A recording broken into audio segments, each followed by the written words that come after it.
정치권 관심 뉴스 짚어보는 포커스 나이트 시간입니다. 오늘은 송영훈 국민의힘 대변인 그리고 성치훈 민주당 정책위 부의장과 함께 하겠습니다. 어서 오십시오.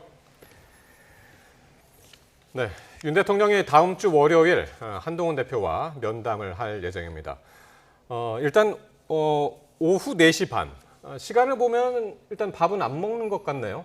지금 형식에 구애받을 때는 아니죠. 여권이 기로에 서 있는 그런 중요한 시기이기 때문에 누구도 형식에 구애받을 권리가 없다고 생각을 하고요. 예. 한동훈 대표도 그래서 오늘 중요한 것은 국민을 위해서 어떤 성과를 내느냐이다 이렇게 말하지 않았습니까? 네. 많지 않은 사실 지난번에도 했고 예. 지금 국민적인 관심사는 대통령과 여당 대표가 무엇을 먹었느냐, 반찬이 고기냐, 후식이 오미자차냐 이것이 아니고 예. 얼마나 민심, 국민 여론, 그 민의에 부합하기 위해서 서로 머리를 맞대고 그리고 예. 그 민심과 민의에 부합하는 결론을 내느냐 여기에 있다고 보여집니다. 예. 그런 그 과정과 결론에 이르기 위해서 이번 독대가 물론 비서실장이 배석을 하기로는 했습니다만 상당히 긴 시간을 들여서 머리를 맞대고 그리고 정말 그 대통령도 대한민국의 수장으로서 그리고 한동훈 대표도 여당의 수장으로서 그 수장들끼리 독대를 하는 그런 자리가 되었으면 해서 일종의 장 독대가 되었으면 좋겠다. 그런 표현을 좀 드리고 싶습니다.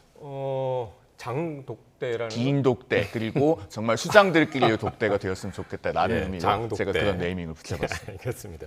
어떤 이야기들이 오갈까요? 사전에 조율은 없었습니까? 지금 일단 의제에는 제한이 없다고 알려지고 있는데 네. 사실 어떤 이야기들이 논의될지는 좀 윤곽이 잡혀 있지 않겠습니까? 그러니까 지금 김건희 여사에 관한 사안을 당연히 논의하지 않을 수 없는 상황이고 예. 한동훈 대표가 어제 그 최고위원회의에서 3가지 사항을 또 공개적으로 얘기를 하지 않았습니까? 그러니까 김건희 여사의 사과와 활동 자제가 필요하다. 그리고 대통령실의 인적 쇄신이 필요하다. 그리고 사실관계에 대해서 상세히 설명을 하고 또 필요하다면은 그것을 규명하기 위한 절차에도 협조를 해야 된다. 예. 이런 것들을 얘기했는데 예. 결국에는 이번 독대에서 논의되지 않을 수 없을 것 같다. 이런 생각이 들고요. 그리고 민생 현안에 대해서도 폭넓게 얘기를 하겠다고 하니까 아직 지금 머리를 맞대지 못하고 있는 그 여야 의정 예. 현안에 관해서도 언급이 있지 않을까 생각이 듭니다. 여야 의정.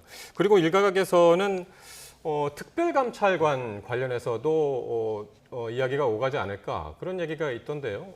아직 네. 그 특별감찰관 문제를 논의를 할지에 대해서는 제가 직접적으로 들은 바는 없습니다. 네. 그런데 특별감찰관은 사실 지금 민주당에서 국회 추천을 안 하고 있지 않습니까? 사실은 네. 민주당이 단독으로 추천을 하고 의결하면은 통과가 됩니다. 그러면 이제 대통령이 임명을 해야 되는 것인데 네. 2년 반이 다 되어 가도록 추천 자체를 안 하고 있어요. 그건 네. 왜 그렇겠습니까? 민주당이 문재인 정부 시절 5년 내내 임명을 안 했기 때문에 그 부분을 부각하지 않으려면은 추천을 하지 않아야 되는 민주당의 그런 상황이 있는 것이죠. 그렇기 때문에 이 부분은 사실은 민주당이 어떻게 보면 국회 다수당으로서의 책무를 어떻게 가져가야 되느냐 이 부분하고도 좀 밀접하게 연관이 있어서 민주당도 좀 질문을 받아야 될 지점이다 저는 그렇게 생각합니다. 그러면은 그 당 내부에서 특별감찰관과 관련해서는 이야기가 나온 것은 지금까지 없고요. 언급이 없다는 것은 아니고 다만 그것은 공이 지금 민주당에 가 있다 그런 네, 말씀을 드리고 싶은 알겠습니다.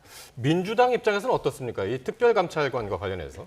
사실 민주당은 문재인 정부 때 그 공수처라는 제도를 통해서 좀 네. 이런 문제들을 해결하자라고 얘기를 했던 것이고 네. 국민의힘이 이번에 김건희 여사 문제가 자꾸 불거지고 있으니 특별감찰관을 공수처로는 안 되겠다. 그래도 임명하고 도입을 해보자라고 말을 한다면 이미 네. 이전 정부에서 한번 그 문재인 정부 전에 한번 임명을 했던 적은 있죠. 근데 예. 갈등만 일으키고 종료된 적이 있었기 때문에 굳이 국민의힘에서 하자고 한다면 또 논의는 될 수 있으나 지금 국민의힘도 아직까지 소극적이란 말이죠. 그렇기 때문에 네. 그거에 대해서 지금 공식적으로 논의된 적이 없다라는 말씀을 드리고 싶고 네. 그래서 이번 지금 대통령실에서 오늘 발표한 걸 보면 굳이 또 면담이라는 단어를 써서 독대라고 안 하고 네. 이전 정부에서도 항상 비서실장이 배석하더라도 특정 정치인이나 당대표를 만날 때는 예. 독대라는 표현을 썼습니다. 근데 굳이 그 비서실장이 배석했다는 이유인지 뭔지 모르겠지만 예. 면담이라는 단어를 써서 굳이 평가절하라는 듯한 뉘앙스가 보였거든요. 면담이라는 용어가 독대보다 평가절하라고 보시는 겁니까?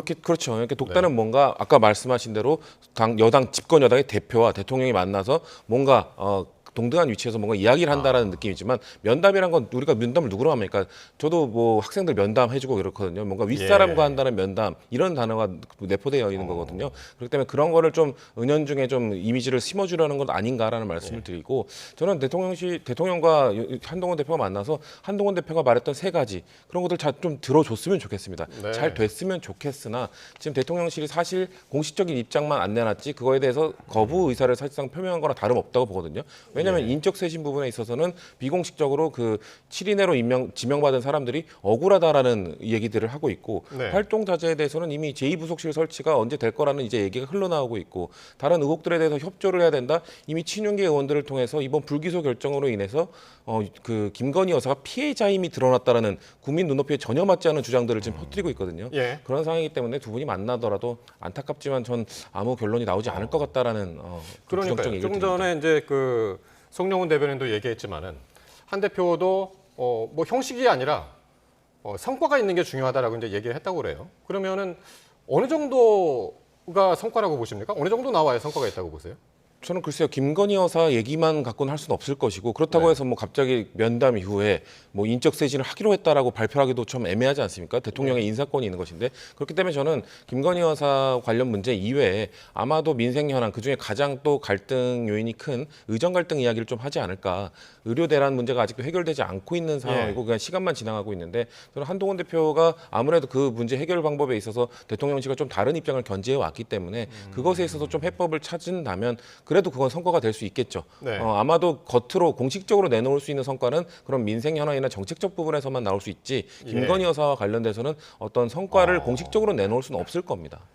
그러면은 그렇게 만약에 김건희 여사 관련해서 이야기가 결론이 없고 의정 갈등 정도로 뭐 합의나 협의가 있다면 그거 가지고는 성과라고 할 수 없다 그렇게 말씀하시는 거예요? 그렇죠. 이거 만약에 정말 윤석열 대통령을 설득해내서 네. 그 이후에 뭐 브리핑은 하지 않지만 자연스럽게 인적 쇄신이 이루어진다든가 예. 김건희 여사가 활동을 자제하게 된다든가 그러면 성과가 있는 것일 텐데 네. 그거는 혹시나 합의가 되더라도 공식으로 말하기는 좀 그렇죠. 앞으로 오늘 면담을 통해서 김건희 여사는 활동을 자제하기로 했습니다라는 발표를 할 수 없지 않습니까? 예. 그냥 많은 공감대를 이뤘다 정도로 얘기하고 그 이후에 어떻게 진행되는지를 지켜봐야겠죠. 예.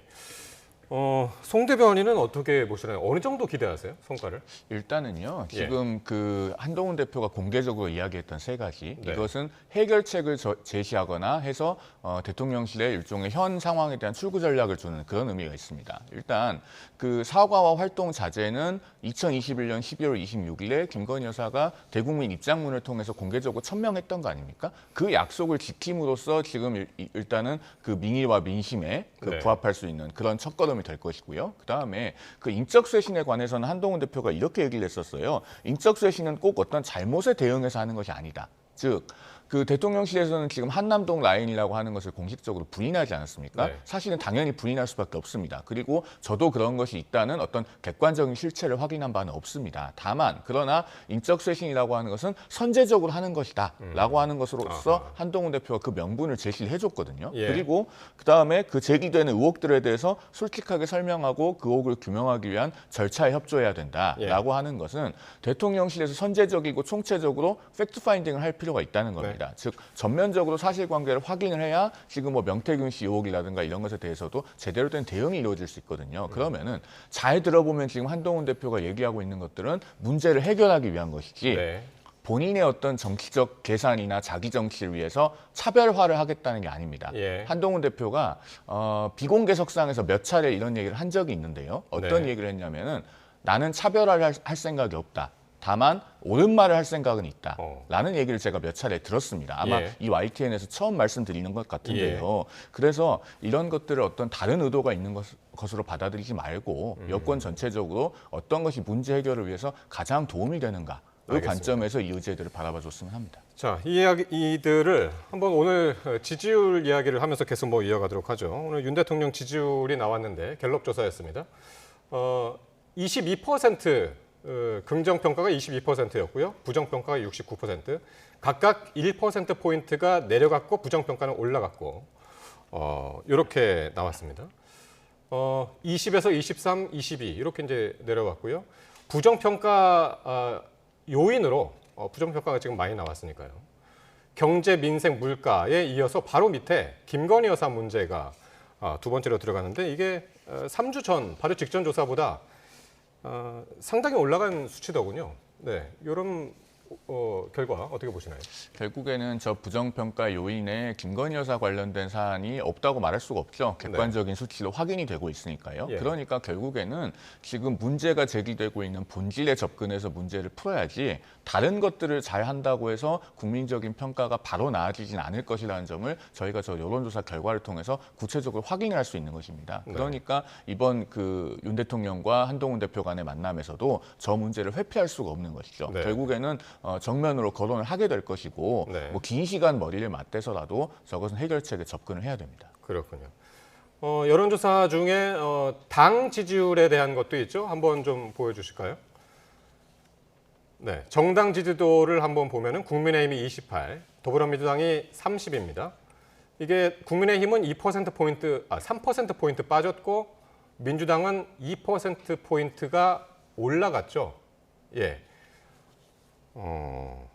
그렇게 됐나요? 어쨌든 지금 이제 민주당이 이제 조금 더 높게 나왔고 국민의힘이 내려갔고 대통령 지지율도 내려갔고 그래서 당정 지지율이 함께 지금 동반 하락하고 있는 상황에서 어쨌든 여당 입장에서는 이걸 좀 올려야 되는 계기를 마련해야 될 텐데 야당에서 보기에는 어떻습니까? 그 계기가 어떤 식으로 마련돼야 될까요? 일단 우리가 아까 봤던 것처럼 부정평가 여론의 다수가 김건희 여사 문제 해결을 이야기하고 있고 네. 민주당 입장에서 봤을 때는 아직까지도 긍정평가가 20%대를 유지하고 있는 것이 참 대단하다라는 말씀을 드리고 싶은데 사실 그 23%, 22% 그렇게 나오고 있는 분들의 그 삼각도 저는 조건부 지지일 거라고 생각합니다. 그게 뭐냐면 한동훈 대표가 이번 그 재보궐 선거에서도 뭔가 아까 그 차별화가 아니라 옳은말을 하는 거라고 말씀하셨지만 결국 지금 옳은말을 하는 것이 차별화가 되는 지금 상황이 온 거거든요. 그렇기 때문에 그것을 본 보수 지지층에서는 그래도 좀 더 시간을 줄 수 있지 않을까? 그래도 좀 독대도 한다고 했으니 만난 이후에 뭔가 변화가 있지 않을까? 예. 왜냐하면 한동훈 대표를 보수 지지층에서 당대표로 뽑아준 이유는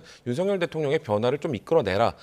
김건희 여사 문제를 좀 해결해 봐라. 이 기대를 걸고 뽑아준 거기 때문에 우리가 아직 당대표로 뽑아준 지 시간이 얼마 안 됐으니 네. 그래도 조금 더 믿고 기다려 봐 주자라는 생각들이 저는 저 22%, 23%에 담겨 있는 거라고 보거든요. 그렇기 때문에 만약에 이번 독대 이후에 어떻게 될지 모르겠으나 만약에 독대에서 별 결과가 없고 난 이후에 예. 한동훈 대표가 뭔가 드라이브를 걸지 못한다면은 저 지지층마저 저는 무너질 수도 있다. 예. 그리고 저는 그 정당 지지율에서 뭐 민주당이 뭐 2% 높게 나왔지만 이것은 민주당에게도 그렇게 큰 좋은 지표는 아니라고 봅니다. 왜냐하면은 국정 지지율이 이렇게 낮은 상황이고 부정 지지율이 이렇게 높은 상황에서 예, 예. 야당의 지지율이 생각보다 저렇게 높지 않는다는 것은 네, 네. 역시 민주당 역시 중도층에게 그 제대로 뭔가 어필하고 있지 못하다는 그렇군요. 그런 좀 반성을 해야 되는 지표라고 봅니다. 예. 민주당 입장에서도 반성을 해야 되는 그런 지표다 말씀을 하셨고요. 또 이 같은 조사에서요. 김건희 여사 특검 도입 필요성에 이제 63%가 도입을 해야 된다. 라는 결과가 있었고요. 예, 필요 없다라는 특검이 필요 없다라는 것이 이제 26%였고, 그리고 이제 공개 활동과 관련해서 응답자의 67%가 공개 활동을 줄여야 된다. 그리고 현재 적당하다라는 의견도 19%, 더 늘려야 된다. 4% 정도가 있었습니다.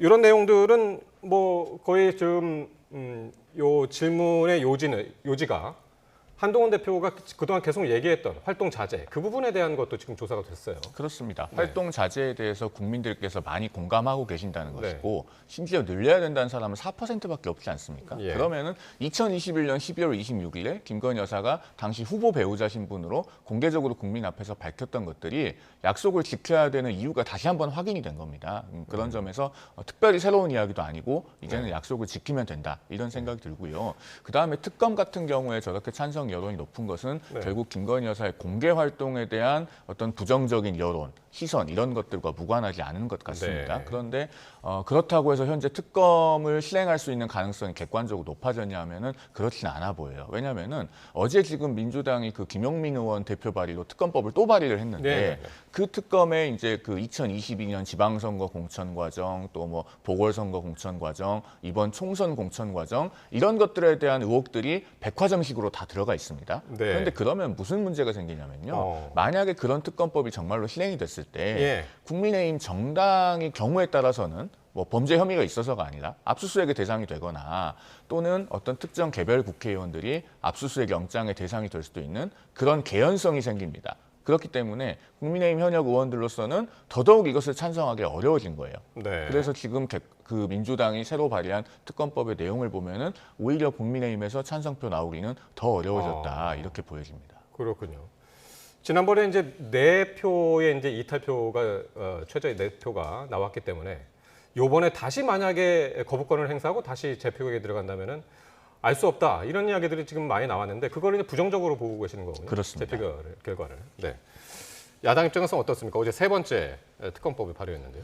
글쎄요. 그러면은 그 국민의힘에서는 계속 민주당이 발의한 특검법에 대해서 뭐 독소 조항이 있다, 이걸 사실상 받아들일 수 없다 이렇게 이야기를 하는데 그러면 정말 김건희 여사에 대한 특검법이 그런 독소 조항을 제외하고 아예 필요가 없다고 주장을 하는 건지 되묻고 싶습니다. 왜냐하면 아까 전에 여론조사 지표에서 봤지만 특검을 찬성하는 여론이 63%고 그 안에서 보수 지지층 안에서도 47%가 찬성하고 있습니다. 이거는 매우 압도적인 수치거든요. 그렇기 때문에 보수 지지층에서조차 이렇게 특검법을 도입해야 한다고 주장을 하고 있으면 집권 여당의 대표라면 보수 정당의 대표라면은 당연히 그러면은 국민들이 이해할 수 있는 그리고 보수 정당도 이해할 수 있는 그런 특검법을 발의를 해야죠. 계속해서 민주당이 발의한 특검법은 독소 조항이 있다, 잘못된 것이다, 위헌적이다 이렇게만 이야기할 것이 아니라 국민 여론에 반응하는 모습을 보여주려면 한동훈 대표가 자주 얘기하는 거 국민 눈높이에 맞는 정치를 하려면 그러면 이런 여론이 나왔으면은 특검법을 준비해야죠. 그래서 민주당이 생각했을 때 너무 약한 특검법이다라고 생각을 한다면 그럼 그 맞춰가는 것이 또 정치인 것이고 그런 조율 과정을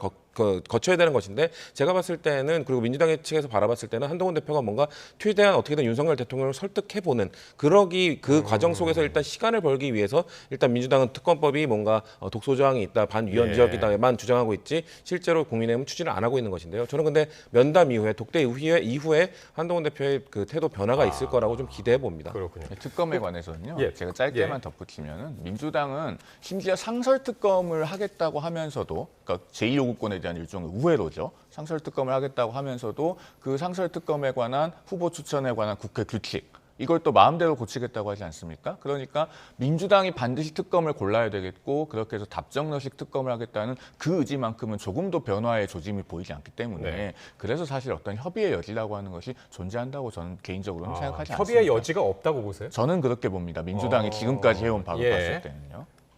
그러니까 사실 최상병 특검법 같은 경우도 한동훈 대표가 그 독소 조항을 변경하는 뭐 한동훈발의 어떤 그 최상병 특검법을 내겠다고 했었는데 요 경우에는 그럴 가능성도 없습니까, 아예? 지금 민주당은요. 10년 전에 여야가 어렵게 합의해서 만든 그 상설특검법에 부속되어 있는 국회 규칙 그것조차도 지금 머릿속으로 마음대로 고치겠다고 하고 있지 않습니까? 즉 절대로 특검 추천권을 포기할 일이 없기 때문에 난망한 이야기라고 생각합니다. 짧게만 말씀드리면 가장 최근에 있었던 결국 뭐 대통령에 대한 특검은 박근혜 대통령에 대한 특검이었죠. 그 당시에도 박근혜 대통령 본인 그리고 본인을 둘러싼 사람들을 향하고 있는 특검이었기 때문에 여당은 전혀 관여를 할 수가 없었습니다. 그런 상태에서 마지막에 대통령은 2명의 추천된 검사에 대해서 임명할 수 있는 권한만 갖고 있었죠. 그때 임명된 그 검사와 그 검사 밑에서 같이 일했던 사람들이 윤석열 대통령입니다. 그리고 한동훈 지금 여당 대표입니다. 그렇다면은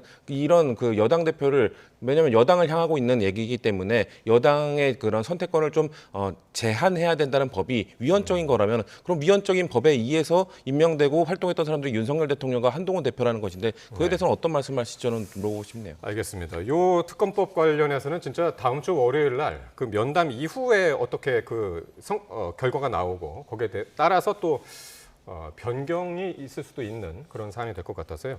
여기까지 이야기하고요. 자, 검찰이 어제 도이치모터스 주가 조작 의혹을 받아온 김건희 여사를 불기소 처분을 하면서 정치권에서 파장이 일고 있습니다. 관련 발언들 직접 듣고 오겠습니다. 어제는 대한민국 법치 사망 선고일입니다. 도덕을 지키라고 월급 주면서 경비를 고용했더니 이 경비들이 떼도둑이 돼가지고 곡간을 털었습니다. 이제 주인이 행동으로 나설 것입니다. 어제 김민석 수석 최고위원이 얘기한 검찰총장 등에 대한 탄핵에 대해서 지도부 차원에서 공유가 있었고 진행하는 것으로 결론을 냈고 절차와 시기 이거에 대해서는 이제 계속적으로 원내와 협의해서 논의하는 것으로 그렇게 정리가 됐습니다. 더불어민주당이 탄핵하지 않는 공무원이 어디 있습니까? 다 하고 있지 않나요? 더불어민주당이 하고 있는 거는 실제로 뭘 하겠다는 취지가 아니라 그냥 거부될 걸 알면서 더 가능성, 현실성 없는 것들을 반복하고 있잖아요. 명백한 무혐의 증거와 함께 불기소 처분을 내렸음에도 민주당 김민석 최고위원은 검찰을 김건희의 개라며 차마 입에 담기조차 민망한 원색적 비난과 함께 검찰총장, 서울중앙지검장에 대한 탄핵까지 예고하며 반법치주의적 행태를 보이고 있습니다. 이재명 대표의 전폭적인 지지로 수석 최고위원이 된 후 그 누구보다 앞장서 푸들처럼 충성하는 모습을 보이는 것이 애처롭기까지 합니다. 네, 검찰이 어제 김건희 여사 불기소 처분을 하니까 여기에 민주당 반발하면서 심우정 검찰총장을 탄핵하기로 했습니다. 지금 구체적인 절차나 시기가 정해진 건 아닙니까? 정해진 게 없죠. 왜냐하면 일단 지도부에서 결정이 된 거고 네. 이 원내 사항이기 때문에 그래서 결정을. 원내 지도부와 협의를 하게 될 것이고요. 그렇기 네. 때문에 아마 원내 지도 협의 이후에 이제 구체적 시기가 아마 발표될 것으로 보입니다. 네, 그렇군요. 근데 과거에도 검찰총장 탄핵안이 발의된 적은 있더라고요. 한 7번인가요? 뭐 그렇죠. 근데 그렇던데 실제 통과된 적은 없죠. 한 번도 없어요. 예, 근데 이번에는 뭐 민주당이 지금 다수 의석을 정하고 있기 때문에 네. 민주당이 추진하게 되면 통과시키는 것에는 문제가 탄핵 없습니다. 요건이 어떻게 됩니까? 지금 소추가 제적의원 3분의 1 이상의 발의고 네. 그리고 찬성이 제적의원 과반입니다. 그렇기 때문에 네. 민주당 의석으로 충분히 진행할 수 있는 규모입니다. 그러니까 민주당이 맘만 먹으면 지금 될 수 있는 그런 상황이네요. 그러니까 사실 예. 그 중대한 헌법 위반이나 법률 위반이 있어야 되지 않습니까? 네. 그런데 지금 취임한 지 얼마 되지도 않는 검찰총장을 무슨 사유로 탄핵한다는 건지 이해하기 어렵습니다. 만약에 저 도이치모터스 사건 때문에 그런 것이라면은 네. 검찰총장은 도이치모터스 사건에 대한 수사지휘권이 없어요. 그 수사지휘권을 박탈한 분이 지금 민주당에 있는 당시 추미애 법무장관입니다. 그러면은 도대체 무슨 사유로 탄핵을 하는가? 지난번에도 이정섭 검사 탄핵소추 사건 때 9대 0으로 기각이 됐었는데 예. 저렇게 아무렇게나 검찰총장도 탄핵한다. 그러면은 대한민국에 남아날 공무원이 없을 것 같습니다. 오죽하면은 오늘 한동훈 대표가 더불어민주당이 탄핵하지 않는 공무원이 있느냐? 내가 법무부 장관일 때는 왜 말만 하고 탄핵하지 않았느냐? 이렇게까지 얘기를 했겠습니까? 네, 알겠습니다. 오늘 국회 법사위 국정감사에서도요, 검찰의 김 여사 불기소 처분을 두고 공방이 이어졌습니다. 한번 보고 오겠습니다. 네, 녹취 준비되면 네, 보시죠. 주가를 올리기 위해서 김건희 여사하고 증권회사 직원이 주식을 좀 사가지고 주가를 올리겠다고 시세 조정한 게 명백한 증거가 확보됐지 않습니까? 도이치모터스 주가 조작과 관련해서는 압수수색을 안 했어요. 핸드폰도 압수수색하지 않았어요. 그러니까 공범들과 연락한 게 안 나왔죠. 이 사건 한마디로 정치 보복으로 시작된 정쟁의 결과물이다 이렇게 생각을 합니다. 이미 오래전에 끝난 사건을 다시 조사하라 그러고 다시 조사하니까 대면 수사하라 그러고 대면으로 직접 수사하니까 왜 검찰청으로 안 부르고 딴 데서 했냐? 비공개 황제 수사다 이렇게 비판합니다. 영부인에 대한 논란이 있다고 해서 없는 죄가 만들어지면 안 됩니다. 저에게 많은 분들이 이 사건을 기소하는 게 너한테 훨씬 좋다라는 말씀들을 많이 하셨습니다. 이 정치적으로 어떤 요구를 받는다고 해서 그렇다고 해서 그거를 기소한다거나 알겠습니다. 처리를 미룬다거나 이게 더 정치검사라고 생각했습니다. 예, 그러니까 야당에서 불기소해서 정치검사다 그랬더니 이창수 검사장이 기소했으면 더 정치검사다.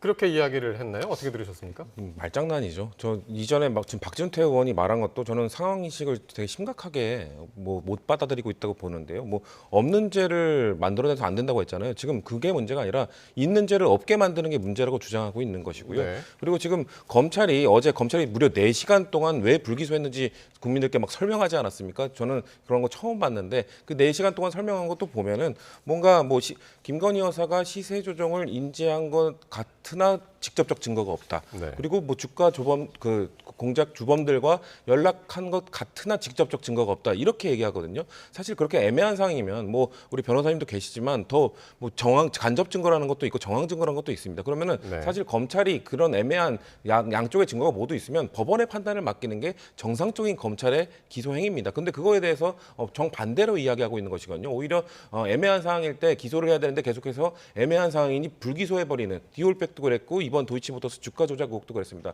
왜 네. 김건희 여사와 관해서만 기존의 검찰의 행태와 정반대되는 행보를 보이냐고 지금 비판하고 있는 건데 전혀 지금 문제와 다른 전혀 딴소리를 하고 있는 거라고 저는 보여집니다. 그렇군요. 어쨌든 어제 도이치모터스 주가 조작과 관련해서 김건희 여사 불기소했고 어제 또 그 설명 과정에서 압수수색을 청구했었는데 기각당했다고 했다가 그런 일이 없었다라고 오늘 다시 번복을 했고요. 이 전체적으로 어떻게 보고 있습니까? 변호사 입장에서 한번 어떻게 보셨는지 궁금하네요. 그 방금 말씀하신 네. 압수수색 영장을 청구했으나 기각당했었다라고 설명을 했다가 다음 날에 압수수색 영장은 청구한 적이 없다로 설명이 바뀐 것은 네. 상당히 뼈아픈 부분이죠. 왜냐하면은 자 오늘 아침 주요 일간지들 사설을 쭉 모아놓고 살펴보니까 이 김건희 여사의 그 도이치모터스 사안이 이제는 어떤 사법이나 수사의 영역에서 국민적인 판단, 그러니까 국민들께서 납득하고 받아들일 것이냐의 영역으로 넘어왔다라는 데에는 어느 정도 시선이 일치하는 것 같습니다. 예. 그러면은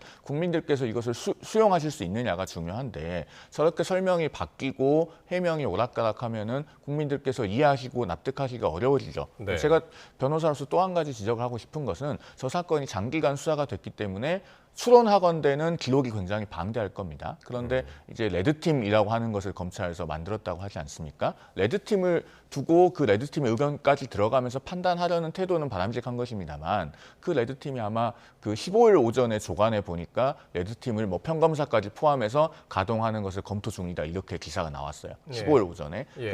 그런데 16일 오후에 그 레드팀을 모아놓고 회의를 했다는 거 아닙니까? 예, 그러면은 검토할 시간이 뭐 많아야 하루 반이나 이틀 정도일 텐데 레드팀이 급조됐다 그렇게 보고 급조됐다기보다는 네. 저는 뭐 원래부터 계획을 갖고 있었을 수도 있다고 생각합니다만 네. 방대한 기록을 검토하고 충분한 판단을 할 수 있을 만한 시간이 시간적인 여유가 주어졌느냐 없었다. 그런 점에서도 아쉬움이 있다는 겁니다. 예, 알겠습니다.